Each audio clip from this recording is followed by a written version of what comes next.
you're feeling down, down, baby, I can sympathize. Double dealing, he's been running round. I can see it deep in your eyes. There's no melody to his song. His words don't even rhyme. But my love is a burning love, and it's yours till the end of time.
Ladies and gentlemen, welcome to Super Sundays out of the All-Star Racing League, ASR.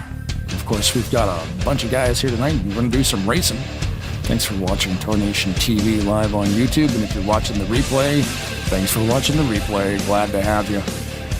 As always, it's December 7th, 2025. My name is Blaine Dahman, joined by the one and only Rod Weston. Good evening, sir. Howdy. Back at ASR again. This is going to be the halfway point just as soon as we get done tonight's race. Current points leader, Brian Rawson, our last season's champion, just 1 point over Garland Oaks. And a few of the other guys are about, a little over 10 points behind them back there, but it's been a good season so far. We've missed one. That's just because we had an SMO engagement prior, but looking forward to this. Love broadcasting for these guys. Yeah, it's a lot of fun. I got good numbers out here tonight again, and there's not too many points that separate the top 5 or 6 drivers. There's only about 10, 12 points maybe that separate the top 5 or 6. Two-way tie for third, two-way tie for fifth. Yep. So that's super tight. I mean, if you show up and do some laps, of course, the way they run their point system, first place gets 40, second place gets 35. For the second place finish, third place gets 33, and then 32, 31, and it goes down by 1 point, separates everybody. So it's definitely worth winning. Or, if you got to settle for second, that's good too. But that would be Garland Oaks. He's been our bridesmaid for the last 2 weeks. We asked him if he was going to come and do the whole season, and he wasn't really sure whether he was or not. And then after 2 weeks of top 10, 2 second places finishes, which has moved him up into second place in points, I think we'll see him for this race and the next 4 after.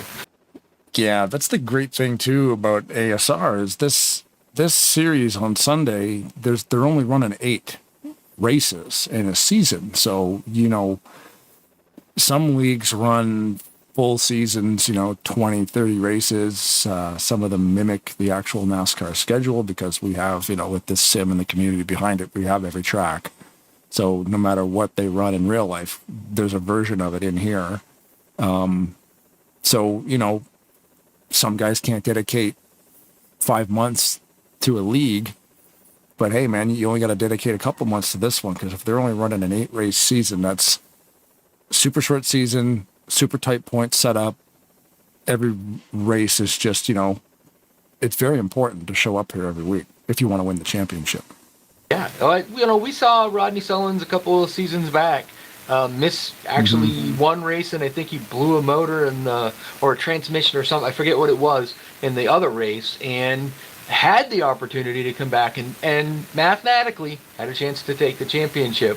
But mind you, every race that he ran, with the exception of the one that he missed and the one that he had mechanical issues with, he was pretty much in the top 5 every time. So, he pointed his way to a point where he potentially could have gone out and won it. And unfortunately, due to one of our scheduling conflicts, I think it was the 8th race of the season had to be moved back 1 week. And unfortunately for him, he was already had vacation plans and was unable to make the race. But yeah, it's more of an emphasis on winning and obviously a big emphasis on trying to show up every week. And the great thing about having just an 8-week schedule is you think of the grind that we do on Tuesday night with Maverick. And what is that, a 30-something race series or something? 24. I think they're adding 2 more races, so next season with Maverick it'll be 26.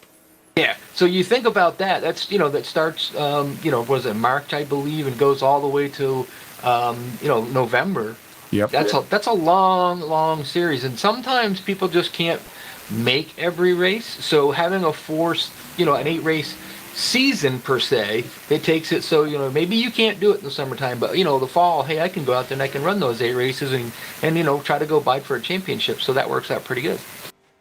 Yeah, and it kind of falls both ways, right? You could have a super long season and you could afford maybe to sit out a couple. But then with an 8-race season, you can't really afford it. But it also depends. Maybe you got a couple wins under your belt. And, that 5-point spread from second to first, that can get you, it might be able to take a week off. Maybe. But you also got to figure, too, like they're doing it, yes, mind you, that's not the original old point system, because it was like 170 for the win, and then you got 5 for leading a lap, 5 for leading the most laps, something like that. But it's a similar one, and it's not like with a big season like that where some of the leagues nowadays will follow the exact blueprint of the NASCAR as they run it now, where they have the race for the chase, and then they eliminate 4, and then eliminate 4, and eliminate 4. Those kind of series, if you've gone out and won, I believe most of the ones out there that do it, you win and you're in, you can afford to take a few races off. But when you run a series that's, just all points the whole way through, just like what they do on Tuesday, you've kind of got to show up every week, unless your name's Jack Merkel and, what was or it? Josh Mercurio. What, 300 and something point lead? Yeah, we had over 3,000 points, I think, for the whole season. But you know what? Yeah. Good for him, though. If he's that good where he can be that consistent, we've talked about this before. We're fans of the old school system. Yeah. Okay, if you're going to accrue that many points, then you deserve to win the championship. And then if you accrue that many points, then we go into a playoff situation and you have a bad pit stop. Oh no, the wrench is jammed. Give us a second. Yeah. One of those things, and then you get knocked out. Like, you dominated that much, and then now you're not allowed to win the championship. That's a weird. I always thought that was kind of a weird thing. Like, if you're that good, I think it should just go like that right to the end. Like, I think in Maverick, Jack, he clinched. I think within the last 3 or 4 races, he clinched it. Right. But cool. There was times in real NASCAR guys clinched it 10 races before the season was done, because he just got second place every single week, I love that way of doing it. I don't like a playoff setup.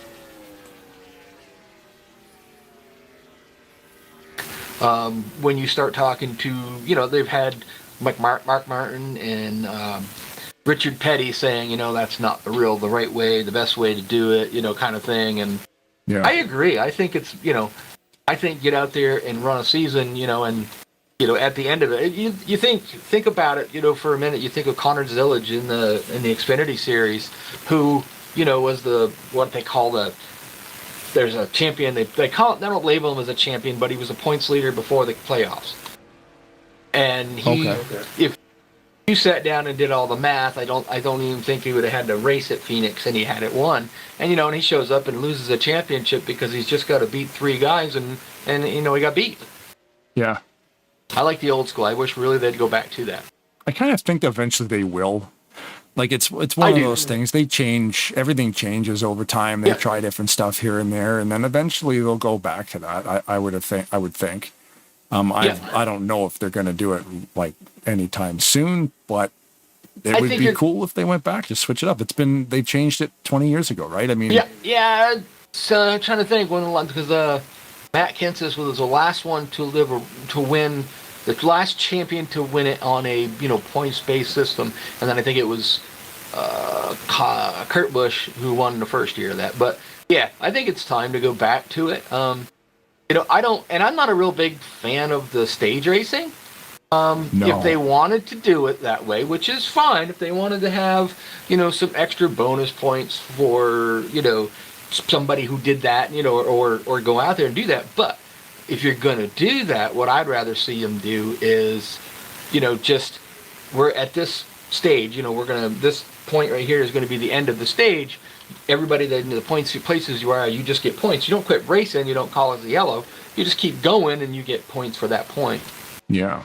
I think that would be okay, but I'm not a big fan of this stage racing because it takes a lot of the strategy out of you don't see very many people doing the undercut and trying to figure out a better way to do we're going to be pitting here in 10 laps, so they'll start either pitting before the 2 to go to get themselves out front. I'd rather see it deflates the race because you're into it, and then they're pulling the pin on it, right? But we're into happy hour right now. Did you want to grab a hold of Brian Wolf and bring him on down here? I didn't even notice that. Yep, we can do that. Yep, they're doing lotto qualifying, which means they just kind of throw all the drivers up in the air, and then wherever they land on the grid is where they land. Yeah. McIntyre seemed to get the pole. So anyway, Brian's in the booth right now. How you doing, buddy? Doing great. Doing very well, thank you. How are you guys? Not bad. Hanging out. Awesome. Gonna do some racing, I think. Absolutely. Hopefully, hopefully we'll show you a good one tonight. Thanks for having me in the booth, guys. I just wanted to come up and thank you guys, first of all, for being here, for us each and every week, man. We've made this so much fun. And of course, I have to thank our sponsors that make this possible, Bryant Motorsports and Auto Sales, along with Dave Chin and Charlie Bryant. Thank those guys so much from the bottom of my heart for making all this possible and bringing you this broadcasted fun. They pay all our bills over here, not just the broadcasting, but our TeamSpeak and server and stuff too. So, and our website and all that stuff. So we're very grateful to them. Just wanted to throw out, as a league collectively, we want to throw out our thoughts and our prayers for Bob Dixon. From what I understand, he's been a long time sim racing community member, just an all around great guy who's battling cancer right now, and from what I understand, he is in hospice care. And I don't know if he would get this message or not, or if he's watching. But Bob, we love you, and we're praying for you, buddy. And we'll see you. Yeah, we kind of hope that Bob's journey right now is just a comfortable one, because they had to stop the the treatments and whatnot, because he was getting to that point, I guess. So yeah, it sucks, because he's everywhere in this community, and he does anywhere he races, he's always doing the factoids at the end, So it's gonna be strange not having Bob around. Yeah, well, who's going to be the early pitter, We're not going to know now. Remember, Bob always went 3 out laps early, so he's Mr. Factoids. Never got to pay attention. But you also think about it too. I mean, you go, you go on a Thursday night and you go someplace to race, and who's there? Bob Dixon. Saturday night, who's there? Bob Dixon. It doesn't necessarily mean that he was one of those drivers, which a lot of these guys that have raced here at ASR and Talladega Nights and the other ones that are around here, they all kind of race together. But you always turn around, you always see Bob there, and always with a brightness in his voice, and just his factoids afterwards were so awesome. And yeah, he's going to be sorely missed when he does go. Absolutely. And like you said, we just want to pray for his comfort and give our thoughts and prayers to his family and his brother Tom, who's raced with us before, and we just want him to know we're thinking about him, and Godspeed. And again, thank you guys for having me up here for just a couple of minutes. We're about 2 minutes to kick off here. So we've had a little bit of a football theme going for season 3 here. We are going to move ahead with a season 4 coming up. We're making some plans for that. And we've also got some probably next week. I know you guys are going to finish out the broadcast for us for this season, and here we are halfway through season 3 already. Yeah. There are points stipulations starting to build here a little bit, so we're looking forward to that. That should be pretty exciting. But moving forward, there's going to be a little bit of a format change for season 4. I think we're going to turn that maybe into some sprint racing action. 10-lap sprints. We're going to work on a format for that. Cool. That's about all. Yeah, that's about all I have for right now. These guys are all trying to get on TV, parked at the pit road. Yeah, they're having a demolition derby out here, so I'm trying to keep my eye on it. It's a black smoke festival going on out here right now. But I have some fun at the end of happy hour. Why not? Oh yeah. But yeah, are you guys are sticking with Talladega? Because I know you call it Super Sundays, so you can always throw a Coca-Cola track in there or something if you want. Yeah, it seems like people have been kind of asking for that. So that's something we can kick around too. I just wanted Sundays really to be different. I mean, it looks like we got a good crowd here tonight. We're at our record. Our record so far is 21, and that's how many we've got here tonight, excluding yourself, and Rod. So if we could get, we've had all these one-time starters. I see that 38 car is back again with us tonight. Rodney Solins. Never heard of him. Coming. Yeah, right. Yeah. So I mean, all stars. They named this place right. You know what I mean? These are the all-stars of this racing. So we're looking forward to it, man. And like I said, here we are halfway through. Tonight marks halfway through season 3 already. So, man, it's just been a blast, and we hope it keeps going. And there's a lot of super speedways out there that you could use. Even some of the fictional ones that are, a little different, but still good and fun to race. You could just make a whole series and a different track every week. Yeah, yeah. All right, Rod, you have this way of pushing me in a corner. So we're gonna try. I know you guys want these other tracks, so we're gonna... No. See, what we want is we want a super speedway series, Martinsville, every week. Okay, yeah. In a perfect world for you. Then what we could do is we could have you come up in the booth and you could do the announcement and I'll go out and race. There's an option too, man. I know I don't like being stuck in this hornet's nest every week. Take a hornet's nest, put it in a paint shaker, and then you take that paint shaker and put it inside a rolling cement truck, and that's what this racing seems like sometimes. Yes. Yeah, man, we're just having fun. Thanks for being here, guys, and I hope we put on a good show for you guys tonight. Awesome. Good luck tonight. Yes, sir. Thank you. We got 20 seconds to go here. We'll have a good one. I'll talk to you guys hopefully after the race, but if not, I will see you next week. Okay. Thanks, Brian. Seth Cole is looking for some help. His car's on fire, upside down, full throttle. Nobody wants to give him a hand. Yeah, a little busy. We didn't really get a chance to see who got the pole. And then qualifying, It was McIntyre. Yeah. What was his first name again? Let me check here. See if he's on TeamSpeak. I don't know. Let's see. Yeah. I'm thinking thought it was Larry, but maybe I'm wrong. Levi McIntyre. It's Levi. Yes. He was, his first race was last week, I think. We'd look at that. See, he's been around for a while, but you qualified 23rd, and I qualified 8th. That's even better. So the whole outside roll is going to get to go from 8th back, is going to get to move in a little bit. Don't forget, let that thing run through, please. We are letting her run. Yeah, we're letting the ticker run through. Every time I retire my car, it seems to crash. It seems to cause a problem. Yeah. But anyway, there is your field, and what a good-looking field it is. Thanks again to everybody who is watching this live. Thanks again to everybody who will watch this on a replay. Of course, thanks to Fluid Studios for being in cahoots with Bryant Motorsports and David Chin at All-Star Racing. All the sponsorships make this stuff happen. There's a lot of gear required to doing a broadcast, I tell you. You should see this place. I got 2 keyboards that are actually individual. You can hook as many keyboards as you want into a computer, but they all react the same. But there's special little software you can get to kind of separate them. So that's cool. Yeah, it's neat little tricks I had to sort of learn when it was kind of like, how can I do that and how can I do this? And they want to sell you like a Stream Deck switchboard, or I could just get a second keyboard and have 104 buttons, because that's how many keys are on a keyboard. Oh, there you go.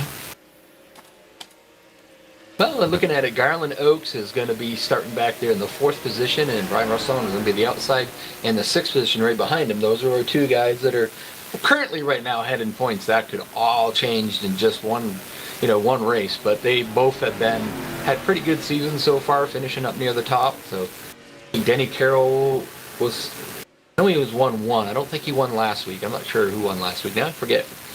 Well, Brian Rawson having a great season, like being up there, but he's only 1 point ahead of Oaks. I mean, he's got 104. Oaks has 103, and then Wolf and Waugh are tied for 3rd with 92, and then Roberts and Godfrey are tied for 5th with 89 points.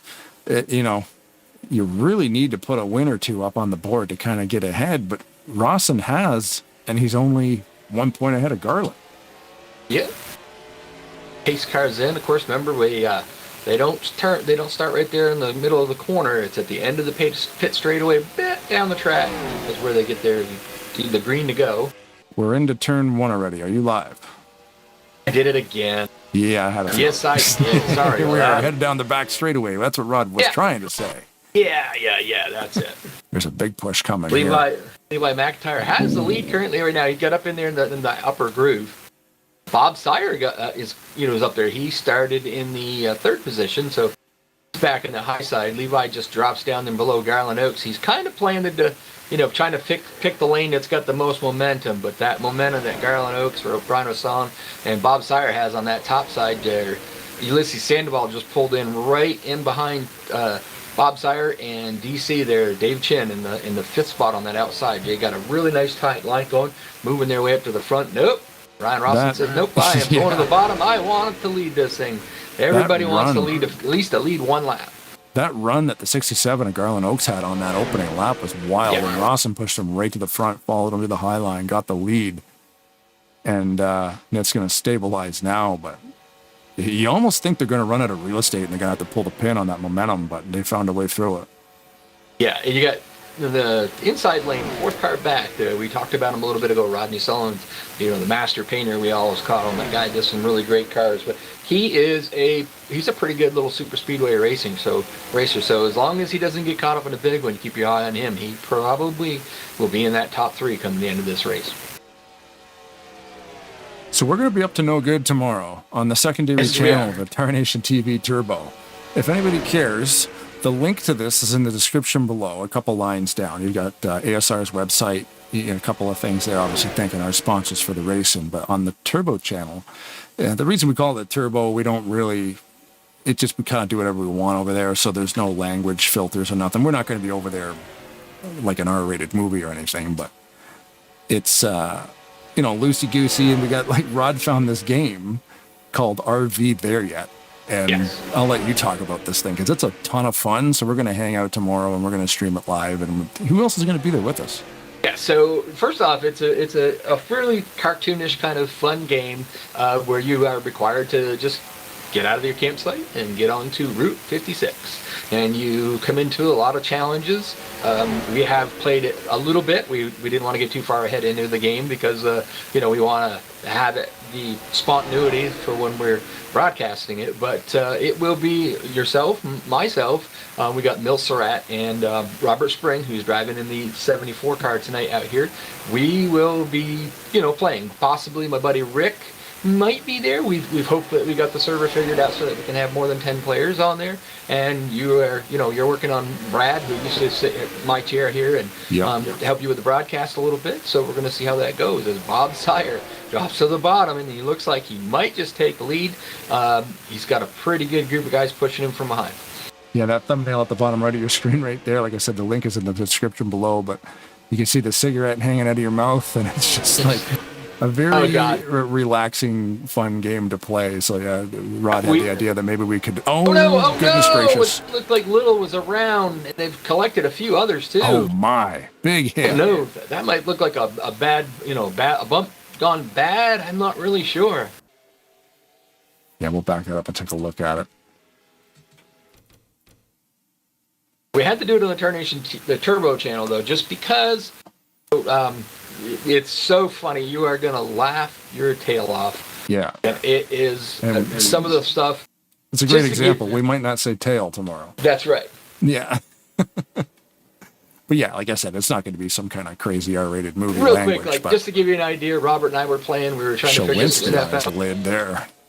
We were trying to figure some stuff out, and I told Robert, I was spotting for him. I said, Robert, turn right, gun it.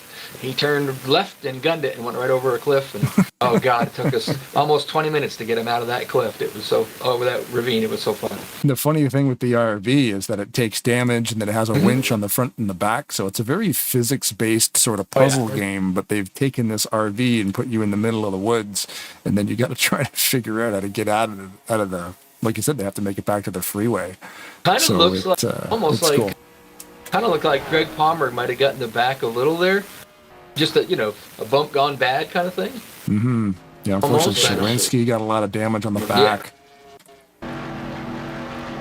Let's take a look here. The Green Bay Packers #1 is definitely, they're probably going to cut that trunk lid off.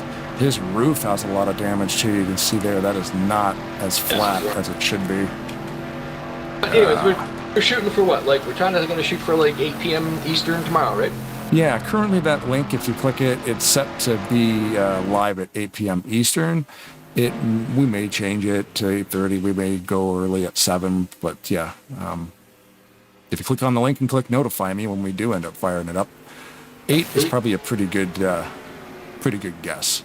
It won't change much from 8 o'clock. We got some cars decided to stay out here. Ulysses, Rawson, Wolf, and then the pace car. with, you remember, they can only do about 18, well, we figured 19, 20, 18 laps, depending on if you're the leader or not. So you may not see anybody take tires, but you may see people take fuel. That sets them up, as we always say, sets them up to a different pit window where you, especially if you can do it with some of the guys that, you can pit with and you like pitting with. And I see, like Garland Oaks and David Chin didn't take tires. Bob Spire was taking tires. So, different strategies. Yeah, and this early, I think it's a good strategy too, I believe, with the cars staying out. Like you say, you're only 6 or 7 laps in. It might be a good option to just sort of maybe stay out and see in turn, your pit cycle will be different if it does go green, which could be kind of interesting. If we've got cars that are separated by like 10 laps on a pit strategy, that's kind of neat. But so also too, so you got Ulysses Sandoval, who hadn't led a lap yet. I don't believe. Let me verify that. He has not, so that's going to be his first lap led. Ulysses has 2 actually. Yeah, 2 by Ulysses, 1 by Rawson, and 2 by David Chin. So so Ulysses is going to be there. So he'll probably pit. Remember, the Super Speedway, you can get back to the front as long as you got some people to help you doing that. It almost looks like Rodney Sullivan's might have got caught speeding, maybe. Or did he? I don't know if he was slowing down. Oh, maybe not. Pop up, yeah. Oh, okay. I see what you're saying too. The lights are still on, by the way. So these guys might, like you said, they might go in now because this will be the last time before they go green again. Right, until we start getting cars lapped. Once we get another car, a single lap or more down, then we'll it'll add another lap to it. But yeah, that's just. That's a strategy if you're points racing or, you want to. You and I talk about it all the time. I don't necessarily points race, but if I have an opportunity to lead a lap, I'm going to, just because it's going to give me that points. And so you just, you go do what you can. Oh, it looks like Wolf decided to stay out. Okay. Well, he hasn't led a lap yet, has he? So. No, he has not. So Brian Wolf just elected to stay out? Not necessarily... Maybe not necessarily the smartest, and maybe not, may not be the worst. We only got, if we get into the caution, he's going to sound like a hero. If we go the distance and then he has to pit, and he's the only one that has not, he's going to end up pitting by himself. Which, and the hope you have if you do that is that you come out, and at least you come out with the field. You'll probably be a lap down, but at least you can be in the draft. You won't lose as much, but... Lights are still on. Okay. Which is strange. I thought lights would go off. So Brian might win this time. Yep, you're right. We do not have any cars a lap or less down. No. That's weird. But either way, the lights are still on, so if Brian goes down now, he'll have that much more fuel. Too. When you pit by yourself like that, that's not always a good thing. We have seen people, especially we talked about earlier, Bob Dixon. I've seen Bob Dixon go down pit by himself, come out. He was able to, get in with the rest of the field and stay with them. And then, when everybody else pitted, it didn't hurt him that much. But you really got to have a great pit stop to do that, especially if you're pitting by yourself. So Bob Sire in the YouTube chat says, hey, I led a lap. And I'm telling you did not, Bob, because my telemetry here is saying 0 beside your name for your lead. He did. Yep. He did. I don't see it. Remember I told you he got a really good push there, and he was coming out and he was going to get that lap lead. My lead lap column showing 0 beside Bob, the 27. No, I've got one on mine. Oh, do you? We've got, looking in the chat, we also got Jeffrey Elliott in there, and he was talking about how they are watching and enjoying the show, and that they're going to be watching us tomorrow play RV there yet. So that's pretty cool. Yep. Just wanted to say you both sound kick butt. Yep. Keep it up. Turbo that poop. We'll be watching tomorrow. That's exactly what he said. If you want to actually know what he really said, tune in tomorrow to the Turbo broadcast so we can. It's not going to be so family friendly. Yes. We won't be going out of our way to. Oh, no. It's just some pretty wild stuff happens in this game where sometimes you got to be like, holy smokes. Yeah. So just maybe use a different verb or a different adjective. just to give you kind of an idea of that, Robert Spring and I are pretty good friends, and we hang out, play games together, do whatever like that. And we were in there the other day, and I was just kind of teaching him how to, because I kind of do this little training thing with people, just a little bit on the RV there, yet so that you get in kind of the concept of what you're doing. And we were doing it. He goes, I don't know how you guys do that. And I said, do what? He goes, not swear during the broadcast. I said, because we're professionals. Come on. Yeah, you got to just pretend that you're talking to a bunch of school kids, and it's easy to do that. So David Chin did lead that lap, so he was the first one to be off pit road on that first exchange of pit stops. Elected to take the high side with Dennis McCarthy behind him. Then you got Rodney Sellens with Ken Watkins and Danny Carroll behind him. So, and then just behind McCarthy is Randy Waugh. So you got three guys up there, really good super speedway racers. Not that really, I go down through this field, I don't see too many of them that are not good super speedway racers. But I think if you're David Chin, you look behind you, he just elected that the high side is going to be the way to go. As we've always seen, the bottom side gets a better start, but as soon as that that rubber band gets tightened up, that outside just gets a rolling. It does, yeah. Once that outside gets rolling, the outside always comes back. Get some really cool looking cars out here with the football theme. Some guys didn't opt to change over, but pace cars going down the road. Yeah, it wasn't a requirement. It wasn't mandatory, no. It wasn't mandatory, but although if you needed to, as you get a hold of Rodney Sellens, I'm sure you can come up with some great ones. I'm going to be painting one up for Robert Springs when I get a chance. I've just been kind of busy with other stuff right at the moment, so RV there again, teaching. Yeah. He did not cut the back off of that number one. I'm surprised. Yeah. And we're back out green. Got a little out of shape back there. I don't know if he spun the tires or whatnot. Oh, so David Chin did not get a good push. He got a good start, but Dennis McCarthy behind him did not.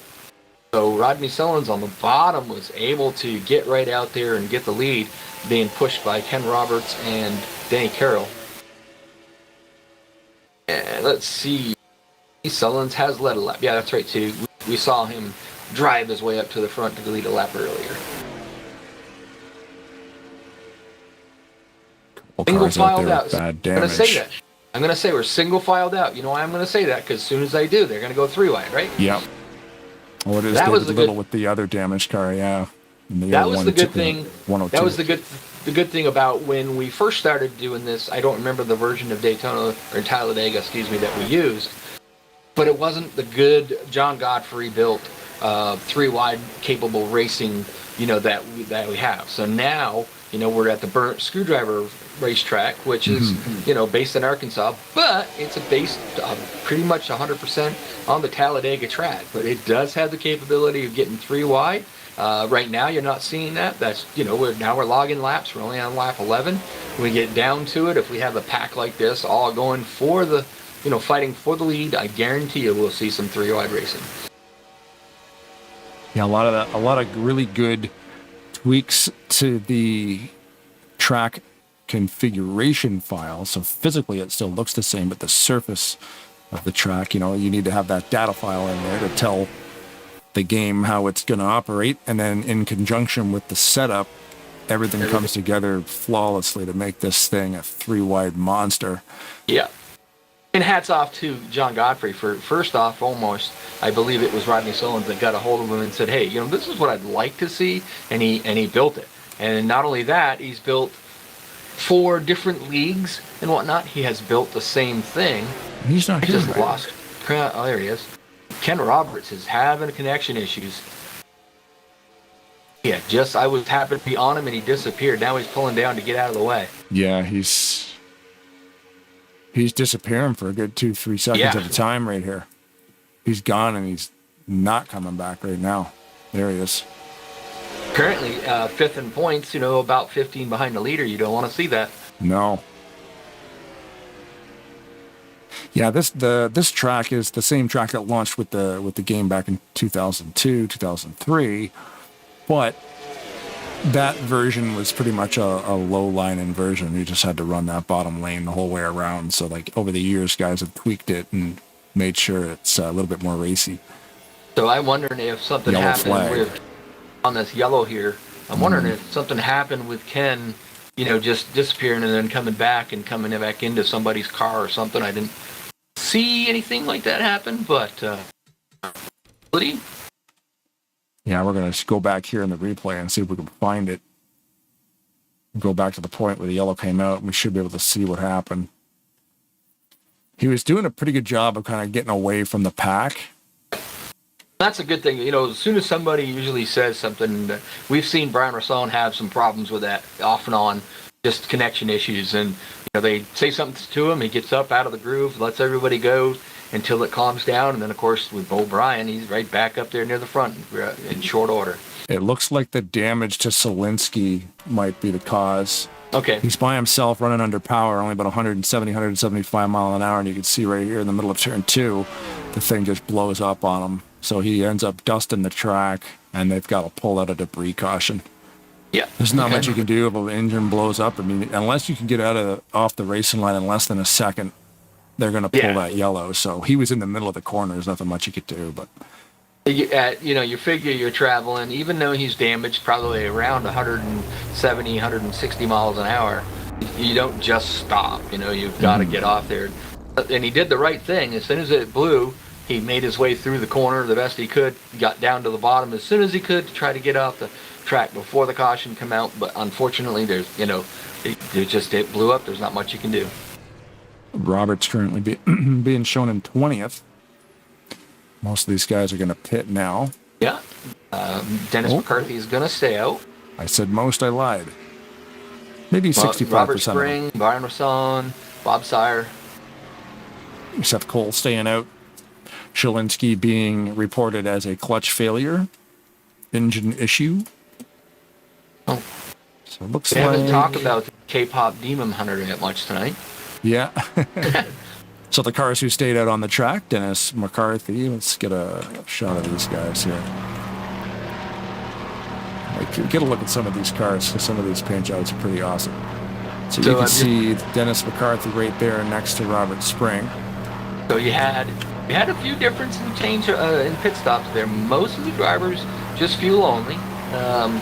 Garland Oaks took 2, and Cody Lamas, I think he took 4. So, and as well as Ulysses Sandoval. So, good time to do that is now. You can run, I think, the whole race on a set of tires, but coming to the end of the run, if you did that, you'd still be okay, I think, but you wouldn't be able to make some of those moves, from the high side to the bottom side real quick, like so. At some point in time, slapping some tires on there is really not a bad idea. Yeah, and a 56 lap race too, because they're running a shortened version of this, or 57. Sorry, they usually run 66. No, they knocked her down one click. So those tires at 2X would last. They would probably be fine, like you said. They always run 2X.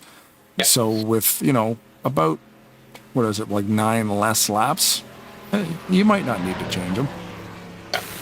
Less chance for guns to jam, because that's a lot of times, like if the wrench will jam, like that happened to me yesterday. Oh no, one of the lug nuts is stuck. Yeah. And you're like, and it's not a huge problem, but under green it is. If you lose a second on pit road, you could lose 10 spots. And the game has that. They have the random breakdowns, which is, obviously with Slingsteen is clutch blown up. That is part of the random breakdown, but it gets to be a little bit higher as Robert Spring, I think, is going to go. He's going to stay out, and so is Bob Sire. I'm just checking to see. Robert has led a lap already, so I'm surprised that he is staying out. But probably, I'm not sure if he might want to just stay out, maybe want to pit later, or maybe he just thinks that it's safer to be up front. Florida Panthers are not playing in Florida tonight because Cody Lamas is on the track in the 84, right behind Perry Bond in the 60, Mark Paglia in the 28, Randy Waugh in the 21, 41 and Denny Carroll. There's David Chin in the 88, the Washington Commanders. That's a cool looking car. I like that combination of colors, the gold and the burgundy. Yeah. The one and only Rodney Sullins in the 38 painted a lot of these cars. Oops, wrong way. Bob Sire right there, Detroit Lions. Of course, Robert Spring at Cleveland Browns. That's a really cool paint job, too. I love the vintage. When they run the Aero 88 mod, you get a lot of these guys that'll run those. There's Roberts. Same deal, same comment. Cool looking vintage. Trying to see if I could find the export on where I named it last week. But anyways, just trying to figure out where everybody finished last week. You know, we've been busy, so we didn't quite catch it all the time. But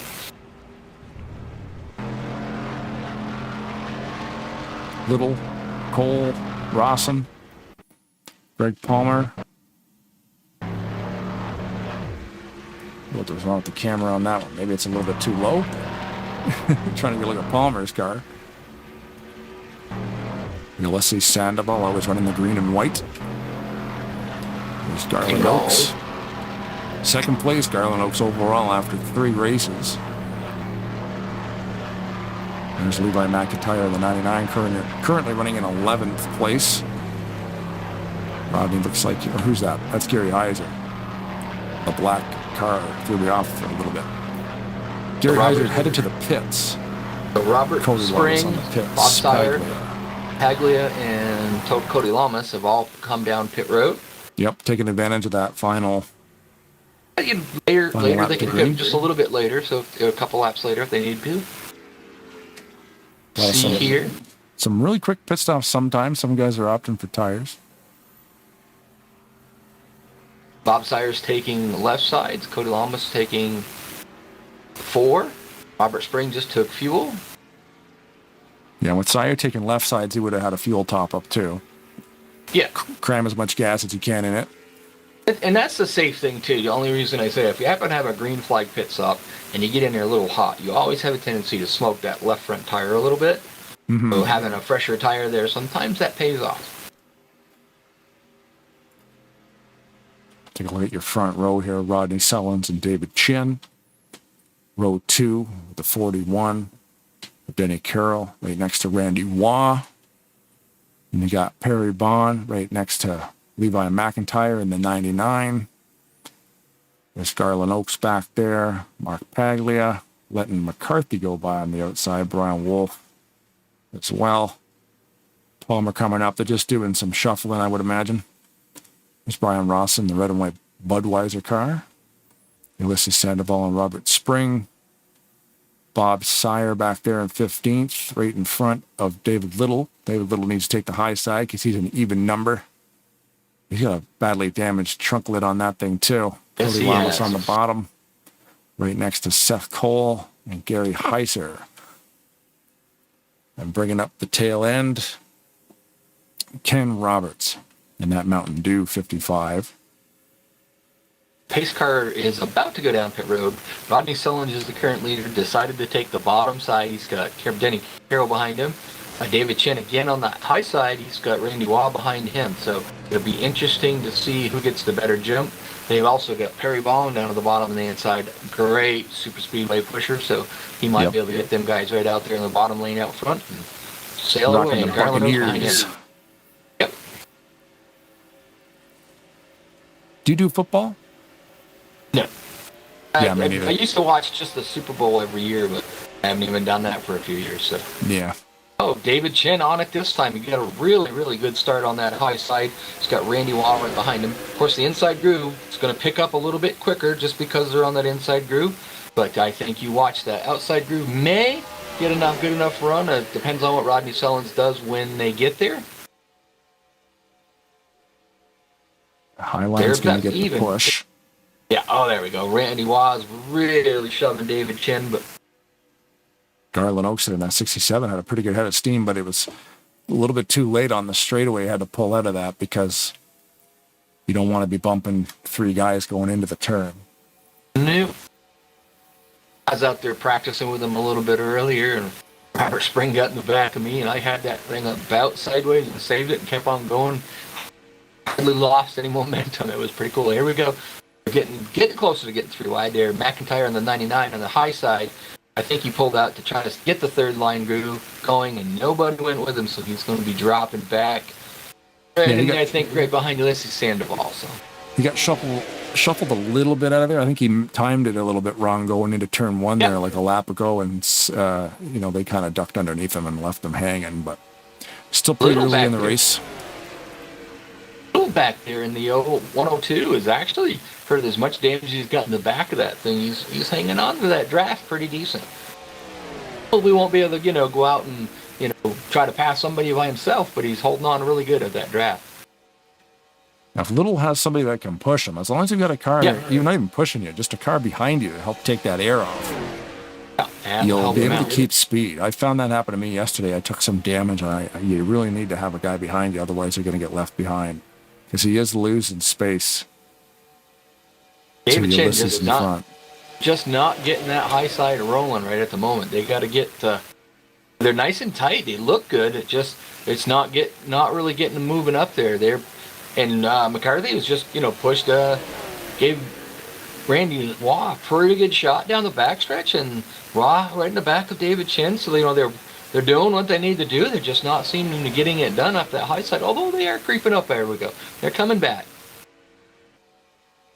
They're up around Brian Wolf right now, which is the fourth car down on the inside. I think if they can just stay there doing what they're doing, they'll slowly work up around the outside of Garland Oaks. But now you've got the four cars in front of Brian Wolf. Which one of them is going to abandon ship? And if that high side gets the momentum coming, they may jump up there and see if they can get themselves out front. It's funny to watch that middle line because they're looking like they want to get 3 lanes going sometimes, and that's just stalling the momentum. Yeah. So Waugh just jumped out there on Chin, so that's been happening the last couple laps. That's why they're not really going anywhere. They're not forming up.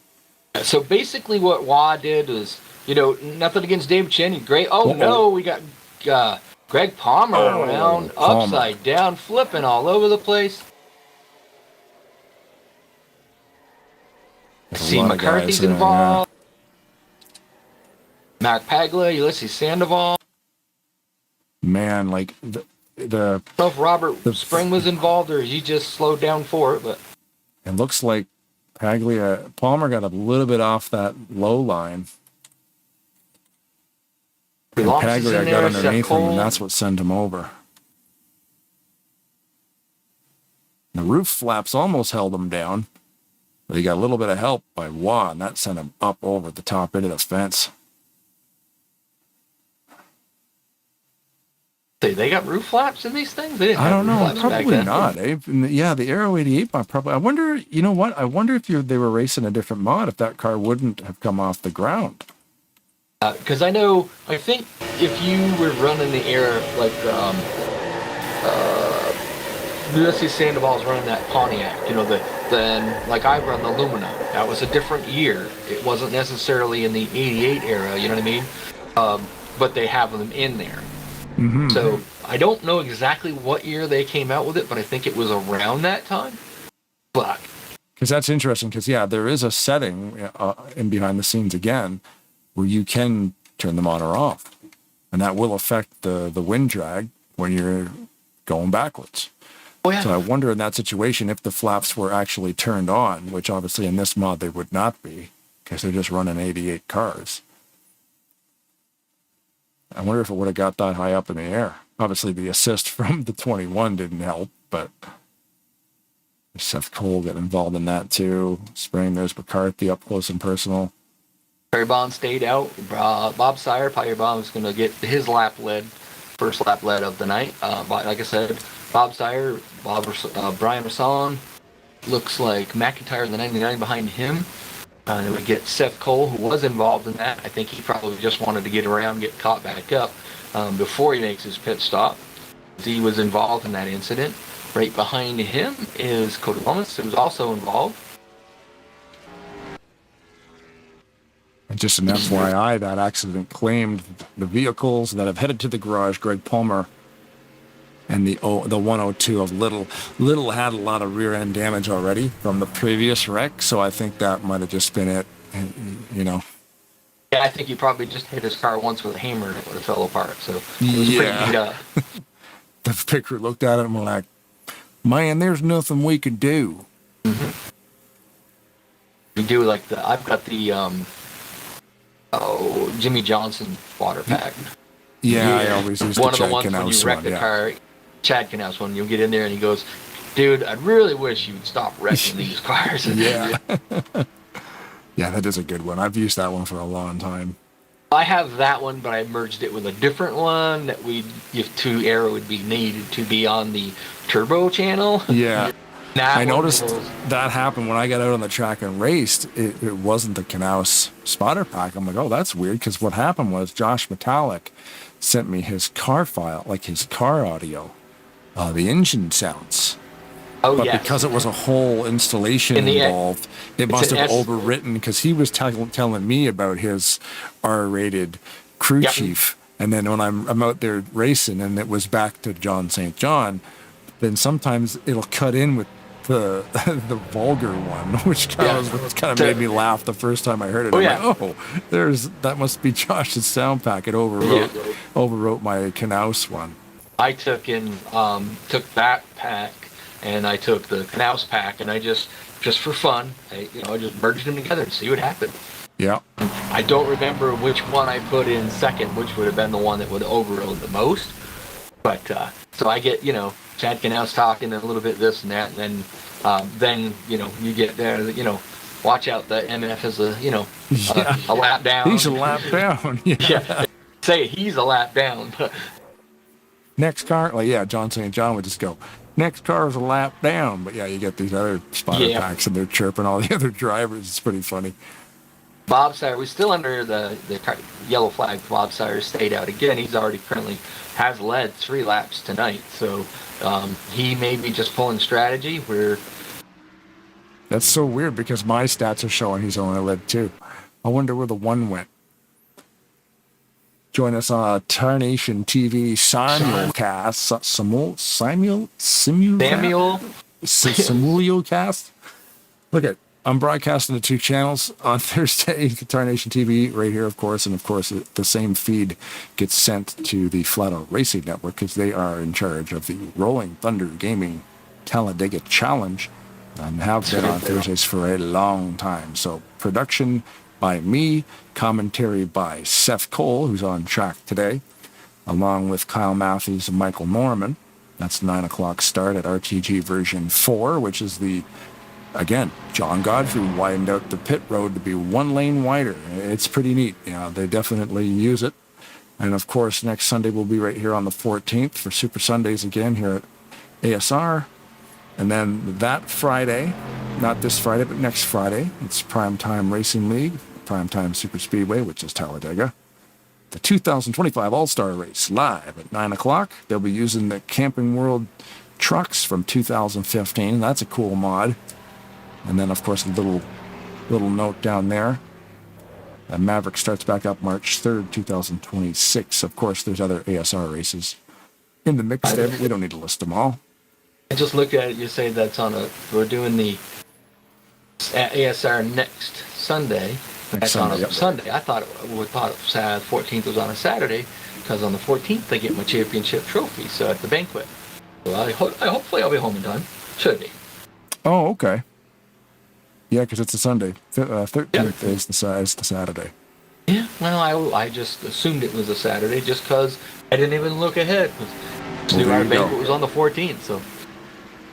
That's what we're here for at Tarnation TV, to remind you when you're doing your stuff. Yeah.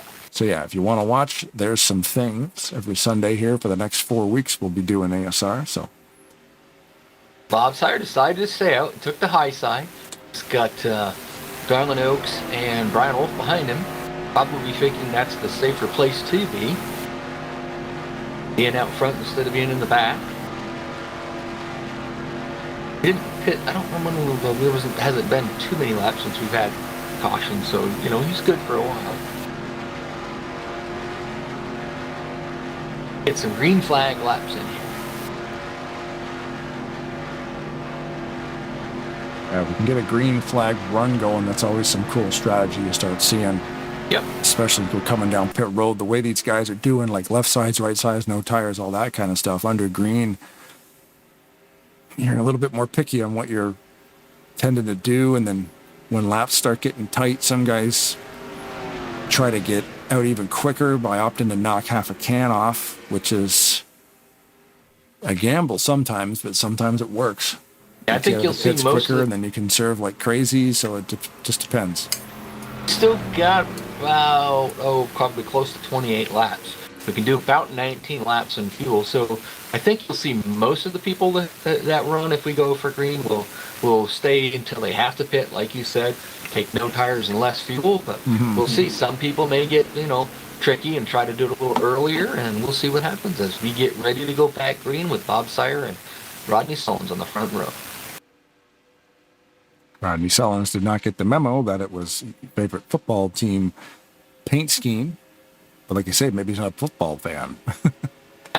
I said I used to watch the Super Bowl. Rodney Sullins got a good start there. They hit the line about the same. But then again, there's nobody behind you. They're not tucked he inside got there. such a good run. He's got nobody behind him. Garland Oaks get up behind Bob Sire. They'll push him right up to the front. Rodney might move up. He might. Yeah, that's the thing. Like go where the momentum is, and if that's where the momentum comes, he may do that. All depends. Some people. Gary Sire kind of got. Gary Sire, sorry. Yeah. Gary Heiser kind of got pushed out of there a little bit. Randy just give him a little shove, got him out of shape. Graciously kind of let him get back up in front of him. That's I was going to say. I didn't mean to do that, but get back in line, go get him. Good heads-up play with that bottom line of Chin, Paglia, Bond, and Juan, everybody else involved there to let him kind of slide back in there because you're not allowed to go below the yellow line. That's not a whole lot of grip down there. I think. Yeah, I was gonna say. I think. What? Wait a minute. Oh, there we go. Okay, didn't change right. I was like, it said. I thought it said Garland Oaks, and I'm like, wait a minute, Bob Sire's right there, but close. It was kind of one of those. I wasn't sure who was going to get it. As Ken Roberts getting that third groove wound up, he's got Brian Wasson and McIntyre right behind him. They're getting bottled in the middle there. Okay, good. Oh yeah. Heiser got a little cramp in that middle lane a little bit, but they figured it out. So you got Mark Paglia. He's also picked up on that high side. We got 5 cars up there, 3 in the middle, about 6 or so or better on the bottom, right, all the way around the track. And then Bob Sire decided, I see the momentum coming on the high side. Whoa, I'm going to the high side. 4 wide. Oh no! And that did not last. No. I saw Garland Oaks go around. I don't know what really happened. It was just kind of, all of a sudden I see his car spinning, so.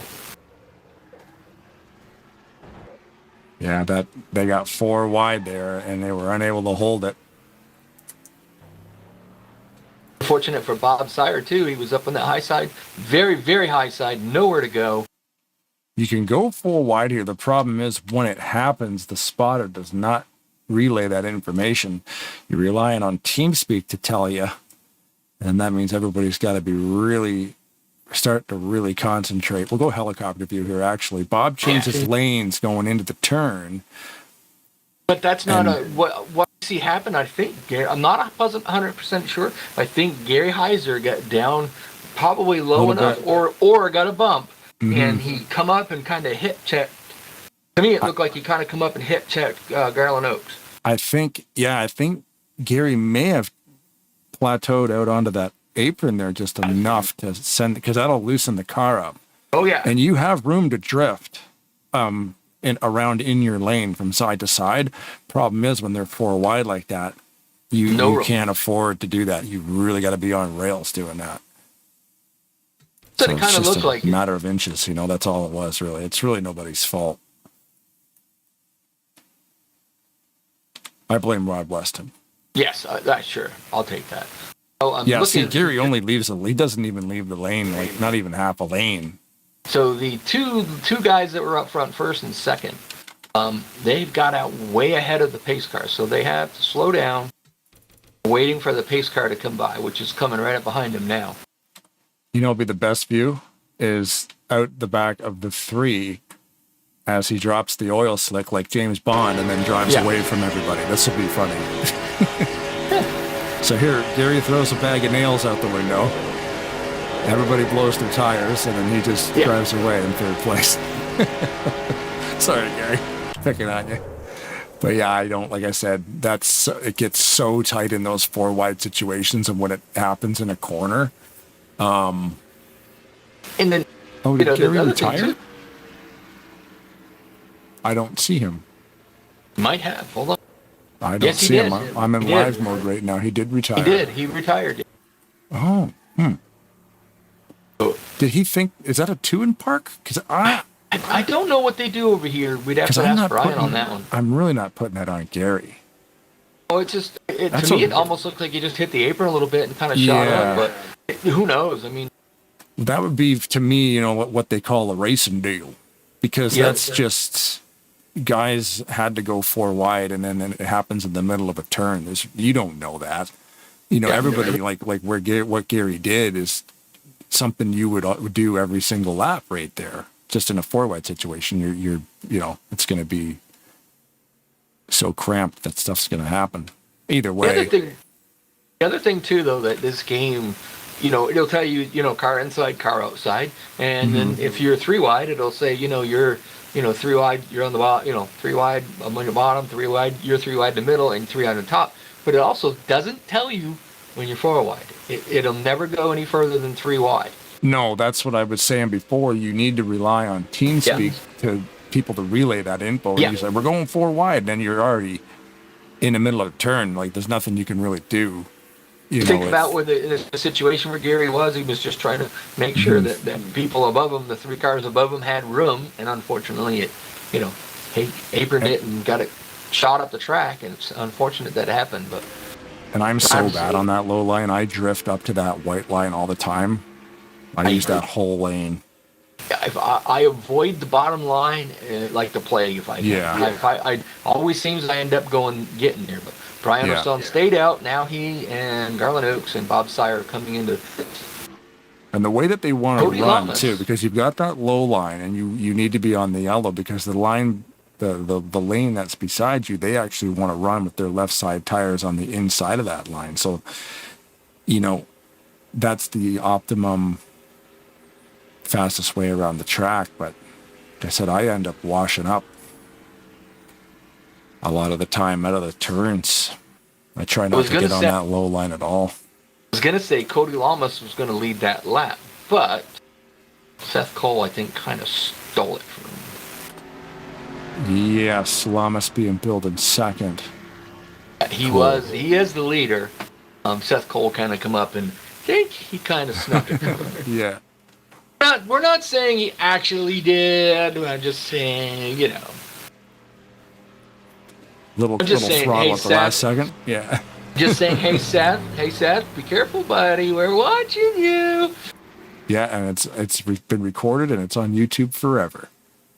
We've seen that before in previous races where, you know, that's a thing you can do, and you don't get penalized for it. You know, when you're going for Some points, and leagues Seth runs every race here every Sunday, so if you need that point.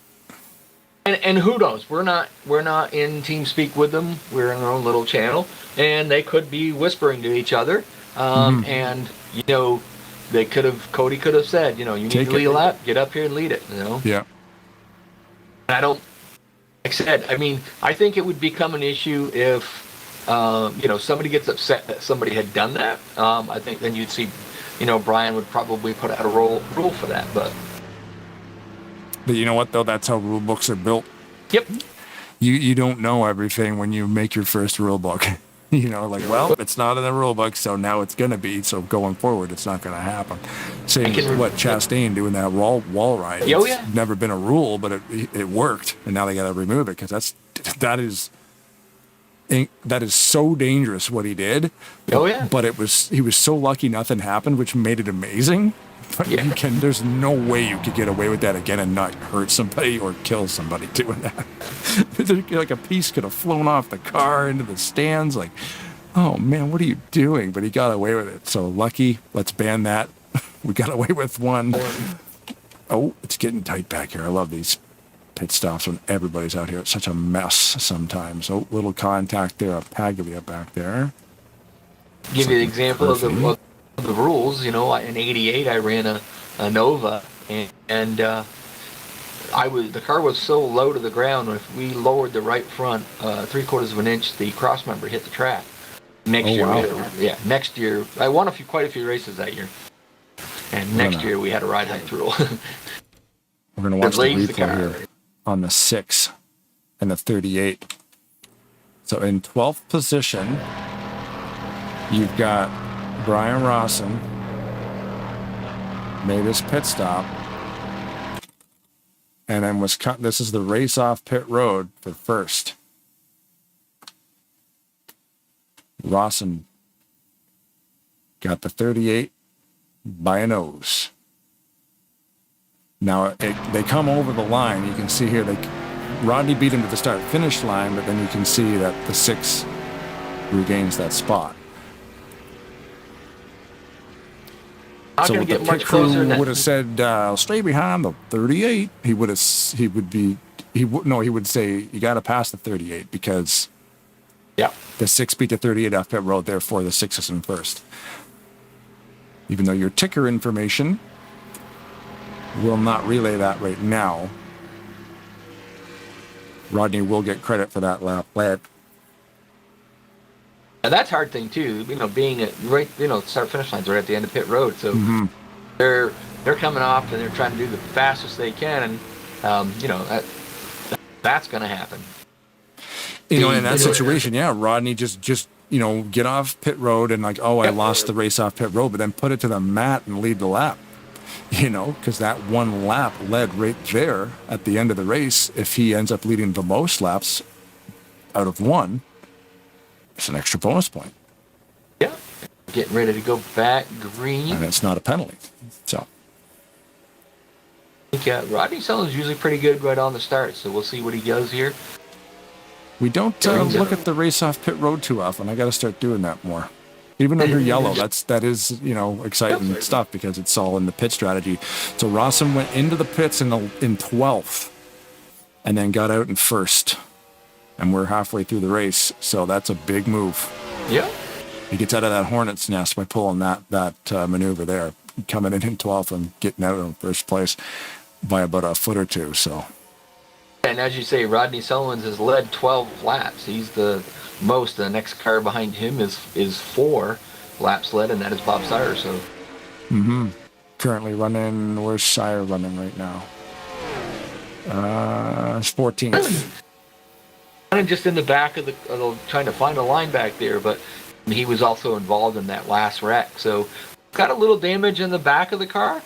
I don't know if it's going to affect him or not, but as long as he can stay with the draft, I think he'll be fine. He may not be able to, move himself up front there, but as I see, we see Brian Rawson had taken the lead and he was on the bottom. Now he moved to the high side in front of Rodney Sullivan. So kind of Denny Carroll out down there, and then Denny Carroll just leaves Randy Waugh, moves up in that high side.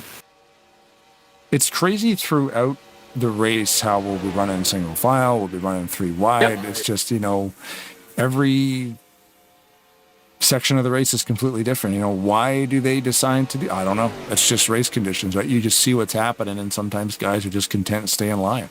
I think a lot of it too, though, you're going to see just different people with other.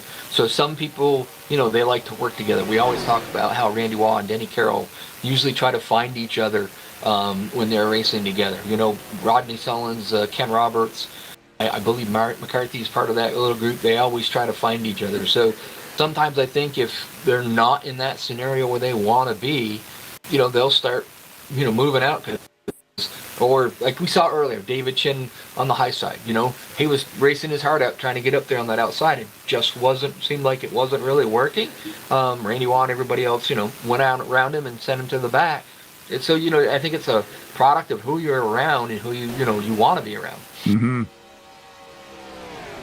As I always say, I'm not a big Super Speedway racer, but there are drivers that, if I will seek them out because, I like, Garland Oaks is one of those guys or Denny Carroll. I like to get behind them guys and just, I'll push them to the front. I just look back there, you see Bob Sires kind of losing the draft back there. Unfortunately, I think the damage that he's got is, going to slow him down a bit. He probably would be okay if he had somebody behind him, helping him push him up through there, but I think he's going to end up losing the draft if we don't get a caution soon for him. Yeah, eventually. It's the thing when you're hanging right around that zero, like if you're watching the relative time on your F2 key, and you're hitting 0.8, 0.9, you're in a bad area. You're gonna slowly start losing that. We are a little past the halfway point, and currently, we started 21 drivers. Currently, we're down to 15 drivers. All of them still currently on the lead lap. The last one of those being the 55. Yeah, the 55. Yeah, and then Brian, they're back there about 9 seconds behind the leader, running with each other. As I said, Ken Roberts is back there, but he had a little trouble earlier on in the going with, connection issues. It seemed to straighten out, and I think he was involved in one of those accidents as well. So, as you can see, you look back there, Bob Sire is just all by himself. Unfortunate, the damage he's got, unable to keep up with the lead lap cars, but you'll see him just continue to go on and on and on. And as he says, he's got, just in the contact, because, I got my little message guy down in the contact. Racing out there, feeding me information, but he said, he had enough damage that he can't keep up with them, and he needed a pusher. And as we thought before, if he had somebody pushing him, he'd probably be able to stay up there. We're watching Denny Carroll, Cody Lamas, and Seth Cole there, and then Cole bailed on him, so he got in front of both of them. And now Lamas just bailed on Denny as well. There's a hole there now. Oh, McIntyre around. Oh, and that's not going to be a caution because he spun on his own out of the way.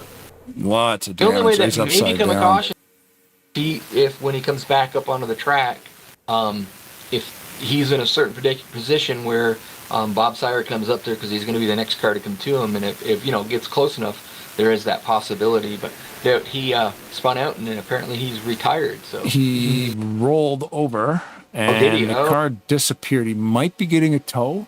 Oh, he retired. He did? Okay. It's not showing me that he retired yet. That's unfortunate for him.